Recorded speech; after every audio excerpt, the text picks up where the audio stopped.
নবী আলাইহিস সালাম একবার উম্মুল মুমিনিন জুয়াইরিয়া রাদিয়াল্লাহু তাআলা আনহাকে বাসায় রেখে বের হই, তিনি এসে বললেন, তুমি সেই বসায় এখনো আছো? রাসূলুল্লাহ, হ্যাঁ সেই বসায় এখনো আছি।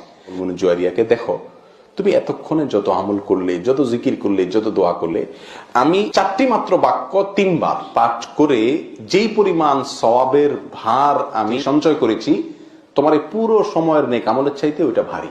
4টি বাক্য, সুবহানাল্লাহি ওয়া বিহামদি আদাদা খালকি, অর্থাৎ আল্লাহর পবিত্রতা এবং প্রশংসায় বর্ণনা করছি তার যত সৃষ্টি জগতের যত সদস্য আছে তত পরিমাণে, ওয়ারিদা নাফসি, এবং তত পরিমাণে যত পরিমাণ হলে আল্লাহ সন্তুষ্ট হয়ে যান, ওয়াজিনাতা আরশি, আল্লাহর আরশের ওজন পরিমাণে। 4 নম্বর অমিদাদা কালিমাতিহি, আল্লাহর যত কালিমাত আছে তার পরিমাণে, ওটা লিখতে যত কালির প্রয়োজন হবে সে সম পরিমাণে সকালে ফজরের পরে এবং সন্ধ্যায় 3 বার করে সুবহানাল্লাহি ওয়া বিহামদি আদাদা খালকি ওয়ারিদা নাফসি ওয়াজিনাতা আরশি ওয়া মিদাদা কালিমা।